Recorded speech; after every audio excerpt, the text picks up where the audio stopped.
एक धरती से नहीं अनुमत मिली सो, बिना बरसे जा कोई बादल रहा है।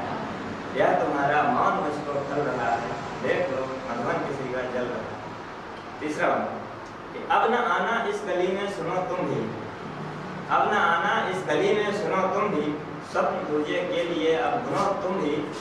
द्वार अब मैं बंद करने जा रहा हूँ, द्वार अब मैं बंद करने जा रहा हूँ, मैं नियत से बंद करने जा रहा हूँ। जाओ बिहरो नगों को सौंदर्य दे दो, नगों मतलब पहाड़ को, जाओ बिहरो नगों को सौंदर्य दे दो, मेरे जीवन में लिखा दलदल रहा है। यह तुम्हारा मौन मुझको खल रहा है, सोच लो मधुबन किसी का जल रहा है। धन्यवाद। रात्रि का मध्यम चरण है और धरती नींद में है, रात्रि का मध्यम चरण है सकल धरती नींद में है, और मैं सुध में तुम्हारे पागलों सा जग रहा हूँ, और मैं सुध में तुम्हारे पागलों सा जग रहा हूँ। पहला वर्ण सुनिए कि ग्रीष्म के आरंभ की समशीत सुधिवासित निशा है, ग्रीष्म के आरंभ की समशीत मधुवासित निशा है। है प्रचंड बोल मस्तकों के झुंड, आज चंद्र की घड़ी की तुम गुहार दो। नमस्कार। आरंभ काव्यानुष्ठान के साथ आज मैं उपस्थित हूँ देश के सुप्रसिद्ध गीतकार, या यूँ कहें रीवा विद्या क्षेत्र से, या ये समझ लें कि हमारे देश की धरोहर है। वर्तमान पीढ़ी से बहुत कुछ सीख सकती है। हमारे बीच उपस्थित हैं बड़े भाई आदरणीय प्रभात पटेल पथिक जी। तो आज हम इनकी रचनाएं सुनेंगे। आज मैं आपका स्वागत करती हूँ। धन्यवाद। आप कहाँ से हैं और क्या लिखते हैं? आपका एक छोटा सा परिचय हमारे दर्शक जानने के उचित हैं। जी अवश्य। मैं मूलतः भोपी गाँव रीवा जिले से आता हूँ। प्रारंभिक शिक्षा तो वहीं हुई है 12वीं तक, इसके बाद 1 साल के लिए रीवा, और उसके बाद इंजीनियरिंग के लिए भोपाल, लगभग 10 साल भोपाल रहना हुआ इंजीनियरिंग, और उसके बाद की प्रारंभिक नौकरी, और उसके बाद अभी फिलहाल में मैं उज्जैन में हूँ और वहीं पे चल रहा है साहित्य और नौकरी दोनों। की पढ़ाई और उसके साथ में साहित्य का कॉम्बिनेशन कैसा? जहाँ तक मुझे स्मरण है शायद 9वीं या 10वीं, जब से मानसिक रूप से आदमी इतना जानने लगता है कि साहित्य क्या है, क्योंकि मध्य प्रदेश बोर्ड में अगर देखें तो एक अच्छी परिपक्व रचनाएं आने लगती हैं बाल रचनाओं से अलग। 8वीं तक हमें लगता है बाल रचनाएं आती हैं, सीखता आदमी वहीं से है, लेकिन उसके बाद अगर ये परिपक्व रचनाएं की बात करें तो 9वीं से स्टार्ट हो जाती है। 9वीं 10वीं में आपको वो रचनाएं मिलने लगती हैं, जैसे दिनकर की रचना रथी हो गई है ना, वही दिनकर की चांद के झिंगोले से रचना में कन्वर्ट हो जाती है। तो आप इसको मानसिक परिवर्तन के रूप में समझिए। लड़का वहीं से सीखता है, उसके अंदर तभी से वो चीज़ें आती हैं। प्रकृति परक रचनाएं पहले से पसंद थी, तो प्रकृति के साथ में जुड़ना और उनसे जुड़ के लिखना वो पहले से था, क्योंकि जैसे जैसे आपको सिखाता मूलतः बोर्ड ही है, मध्य प्रदेश शिक्षण बोर्ड जो सिखाएगा जो पढ़ाएगा वहीं से सीखेंगे। उसके बाद हम एक्स्ट्रा पुस्तकें खरीदने की सोचते हैं। प्रेमचंद की आप 2 कहानियाँ पढ़ती हैं, 2 से आप 10 में जाती हैं, 10 पढ़ने की सोचती हैं। उसके बाद हम किताबें खरीदते हैं, बाहर से बस स्टैंड से खरीदते थे और हर जगह से खरीदते थे। घर वाले बोलते थे कि ये सब क्यों, मतलब हमें भी याद है कि 10वीं का बोर्ड था, शायद उसके लिए जो गाइड आती है ट्यूबोस वगैरह वो खरीदते थे, उसके साथ में फिर हम एक और खरीद लेते थे प्रेमचंद की पुस्तकें, या जो भी मिल जाता था उसी बस स्टैंड से वहीं से, तो ये रहता था साथ में। कई रचनाएं तो इंजीनियरिंग काल में भी लिखी गई हैं। रात को जाग करके कोई ख्याल आया है तो फिर उसको रात में हमें ऐसा लगता है कि रात में कंप्लीट करना जरूरी है, या तो जितना आया उतना तो लिख लेना जरूरी है। तो कई रचनाएं 2 बजे 4 बजे रात को भी वो हिंदी को मूलतः मेरा था कि हिंदी को, व्याकरण को और हिंदी को लेकर के लिखा जाए, वो रचनाएं रात में मिली। अभी प्रेम की रचनाएं किसी भी समय हो सकती है। सामाजिकता और जो सामाजिक की रचनाएं हैं वो आपके मन में जब फील होगा तो लिख सकते हैं। जनरली ये होता है कि जब आप चाय पी रहे होते हैं, सुबह आप पेपर पढ़ते हैं, तो कई लोग पेपर पढ़ के चले जाते हैं। वही समस्या एक कवि के साथ कवि पढ़ता है तो उसके मन में लगता है कि आप इसमें लिखना चाहूँगी, ये मुद्दा होता है। मैं ये जानना चाहती हूँ, हमारे दर्शक भी जानना चाहेंगे कि आपने साहित्य में जो शब्दों के प्रयोग किए हैं अपने गीतों में मुख्य रूप से, और बड़े अप्रतिम शब्द हैं, वो कहाँ से आते थे? उसके लिए आपने कोई क्लिष्ट लगने लगता है। अगर पढ़े हैं तो वो चीज़ें सरल लगेंगी। जैसे प्रेम, अब अगर आप क्लिष्ट लगता है, प्यार सरल लगता है, तो ऐसी बात साधना की बात है। 9वीं 10वीं 11वीं 12वीं जैसे जैसे आप पढ़ते जाएंगे, उसके अलावा हमने तो रश्मि रथी जाना ही, बहुत बड़ा प्रश्न भी है ये कि रश्मि रथी शामिल ही नहीं है। दिनकर की कितनी रचनाएं आप मध्य प्रदेश बोर्ड में पाती हैं, आप ये बताइए। चांद के झुंगोला और इसके अलावा हमें नहीं मिलता कोई एक भी रस्म दिनकर भी शामिल है। हमने लक्ष्मी रथी के बारे में इंजीनियरिंग के बाद जाना, इंजीनियरिंग में भी नहीं जाना, बाद में जाना। आप ये सोचिए कितनी बड़ी चीज। एक कहानी थी पूस की रात, वो हटा दी गई थी 8वीं के बाद से, उसके बाद कोई नई कहानी जोड़ दी गई थी। हमें याद आता है पूस की रात के लिए हमने पहले वाली जो पुस्तक थी तो जो हटा दी गई बोर्ड, उसको मैंने खोजा पूस की रात कहानी पढ़ने के लिए। बहुत सारी रचनाएं हटाई गई जिससे लोग साहित्य पूरी तरह से नहीं जान सकते। हमें दिनकर कोई नहीं जानते इस तरीके से, हम अभी जान पाए, फेसबुक से जान पाए, लोगों से पूछने जान पाए, ऐसे कितने लोग हैं। तो साधना की बात है, धीरे धीरे पढ़ते रहते हैं, जानते रहते हैं, सभी लोगों को पढ़ते हैं, पढ़ना ही मेन है। रामावतार त्यागी हैं, उनकी रचना पढ़ी थी कि समर्पित मैं तुम्हें कुछ, है ना, तो वो वाली रचना थी। उसके बाद तो हमने जाना ना कि इस सदन में मैं अकेला ही दिया हूँ, मत बुझाओ जब भी होगी रोशनी हमसे ही होगी। तो हमने तो पहले वो जाना था, इसके बाद ये जाना था तन समर्पित मन समर्पित और यह जीवन समर्पित, चाहता हूँ देश की धरती तुम्हें कुछ और दे। हमने तो कृष्ण सरल जी को पढ़ा था, राष्ट्र के श्रृंगार मेरे देश के साकार सपनों, तो हमने तो वो पढ़ा था। उसके बाद हमने और जानने की कोशिश की, तब और जाना नहीं इनके बारे में।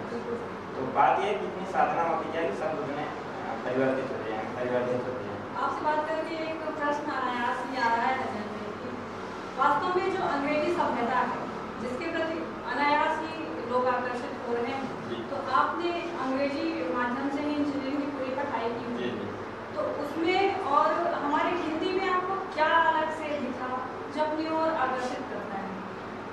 वो हमारा प्रोफेशनल था, उसको करना जरूरी इसलिए था क्योंकि नौकरी भी चाहिए होती है और परिवार की ओर से वो भी होता है कि आपको करना क्या है।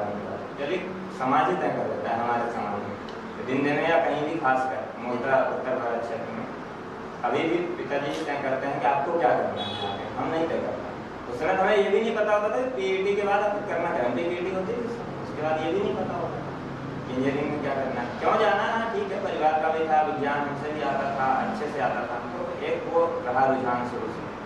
और विज्ञान लेना है या बायो लेना है या कॉमर्स लेना है, ये उस समय एक मीटिंग में तय हो जाता था। उसके बाद से जिंदगी ऐसे बदल दी गई।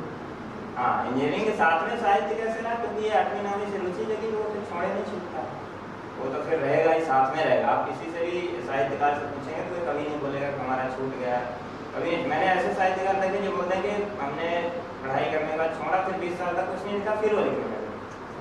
कहने का मतलब छूटता नहीं है, आ ही जाता, कहीं ना कहीं रहता है अंदर। तो इसने एक बार सीख लिया, वो हमेशा रहेगा। वही एक मीटिंग में तय हो जाता था, उसके बाद से जिंदगी ऐसे बदल दी गई।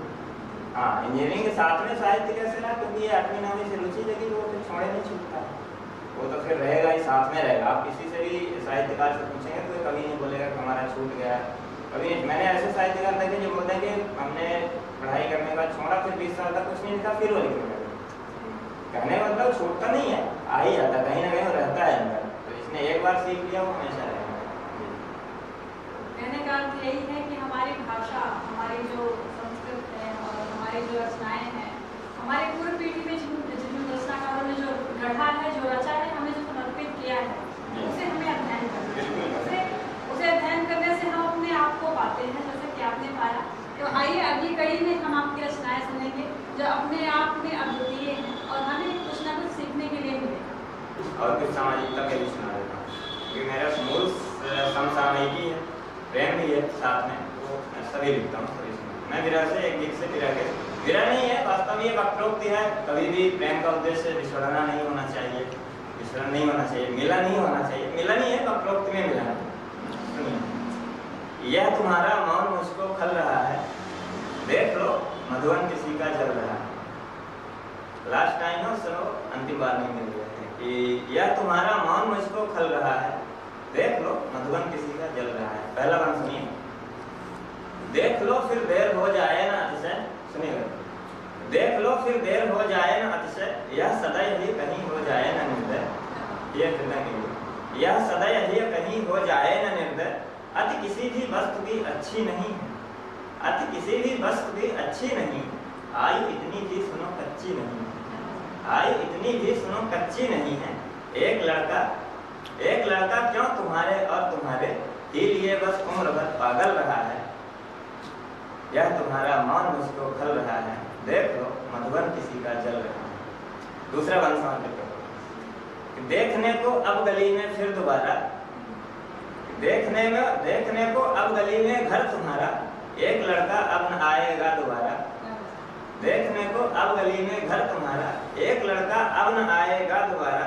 खूब सजना देखना दर्पण दिवस भर, खूब सजना देखना दर्पण दिवस भर। किंतु मन में मत मुझे लाना निमिष भर, किंतु मन में मत मुझे लाना निमिष भर। एक धरती से नहीं अनुमत मिली सो, एक धरती से नहीं अनुमत मिली सो। बिना बरसे जा कोई बादल रहा है, यह तुम्हारा मौन मुझको खल रहा है। देख लो मधुबन किसी का जल रहा है। तीसरा कि अब न आना इस गली में सुनो तुम भी, अब न आना इस गली में सुनो तुम भी। स्वप्न तुझे के लिए अब बुनो तुम भी। द्वार अब मैं बंद करने जा रहा हूँ, द्वार अब मैं बंद करने जा रहा हूँ। मैं नियत से द्वंद करने जा रहा हूँ। जाओ बिहरो नगों को सौंदर्य दे दो, नगों मतलब पहाड़ को। जाओ बिहरो नगों को सौंदर्य दे दो।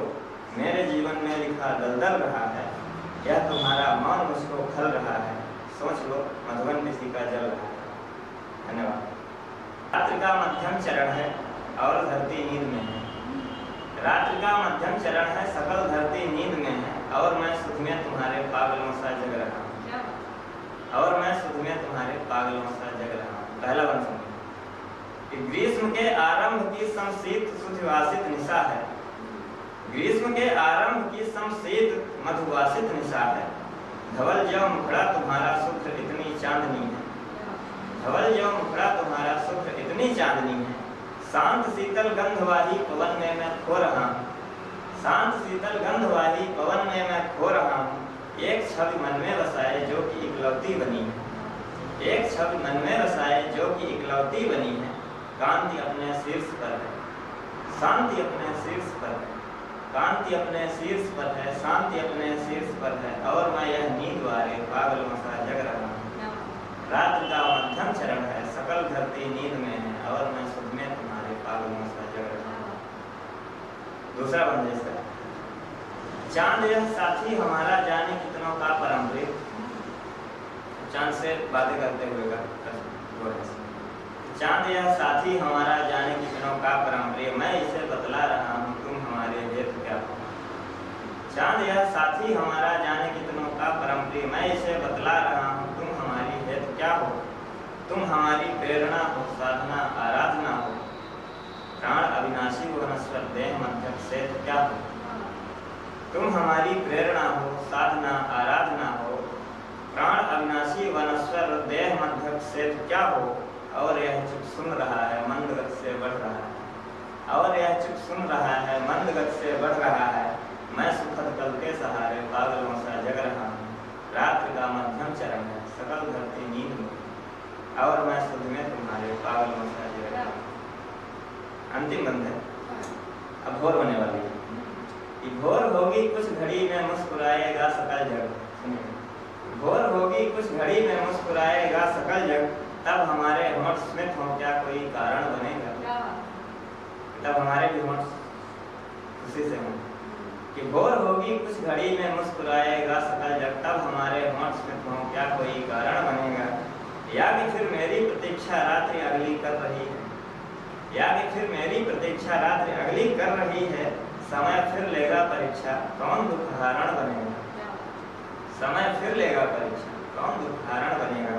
अब की जब अंतिम पहर है गीत का भी बंद अंतिम, अब की जब अंतिम पहर है गीत का भी बंद अंतिम। मैं लिए कुछ अस्त्र खारे पागलों सा जग रहा हूँ। रात्रि का मध्यम चरण है सकल धरती नींद में, और मैं सुध में तुम्हारे पागलों सा जग रहा हूँ। धन्यवाद। आरंभ है प्रचंड बोल मस्तकों के झुंड, आज चक्र की घड़ी कि तुम गुहार दो।